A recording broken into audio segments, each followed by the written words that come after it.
Hello everyone, aujourd'hui nous allons voir le superlatif en anglais.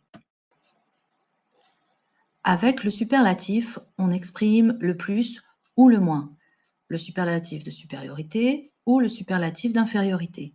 Et contrairement au comparatif, on se situe par rapport à toute une classe et pas seulement par rapport à deux choses. Commençons par le superlatif d'infériorité, le moins. On utilisera the least suivi d'un adjectif court ou d'un adjectif long. Par exemple, I am the least shy and the least annoying of my class. On utilise bien the least devant shy qui est un adjectif court et the least devant annoying qui est un adjectif long. Les choses sont un peu plus compliquées pour le superlatif de supériorité, le plus. Si nous avons un adjectif court, nous lui mettons EST ou ST si l'adjectif se termine par un E. Pour l'adjectif long, on lui mettra the most devant. Il faut savoir reconnaître un adjectif court d'un adjectif long. Un adjectif court peut avoir une syllabe, comme nice, ou deux syllabes si celui-ci se termine par un Y, comme happy. Les adjectifs longs seront les adjectifs de deux syllabes qui ne se terminent pas par Y, comme boring, ou tous les adjectifs qui ont plus de deux syllabes, comme wonderful, par exemple. Prenons l'exemple avec des adjectifs courts, nice et happy. I am the nicest and the happiest girl. Nice se termine par un E, donc on lui rajoute juste ST, the nicest, et happy devient happiest, EST.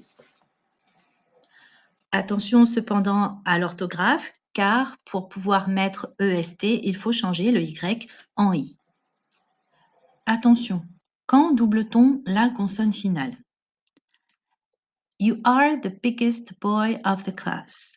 On a doublé la consonne de big car il y a une règle à suivre. C'est la règle qu'on peut appeler la règle des 3 1. Nous avons un mot d'une seule syllabe terminé par une consonne précédée d'une seule voyelle. Big devient donc the biggest avec 2 G.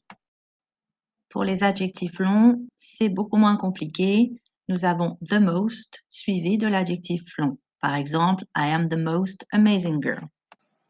Il faut également faire attention aux adjectifs irréguliers.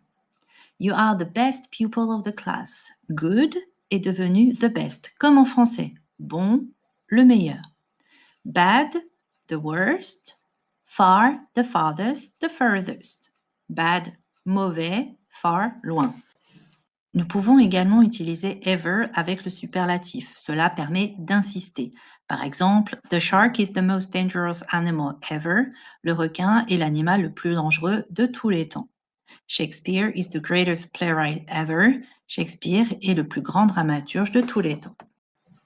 Si j'utilise ever dans un groupe verbal, je vais le traduire par que j'ai jamais. Par exemple, it's the most interesting book I've ever read.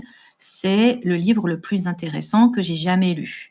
You are the most amazing person I've ever met. Tu es la personne la plus incroyable que j'ai jamais rencontrée. À ton tour maintenant, essaie de mettre ces adjectifs au superlatif de supériorité et d'infériorité et de construire une phrase avec ever pour chacun d'entre eux. Good luck! Voilà, c'est fini pour le superlatif. Bye, see you later!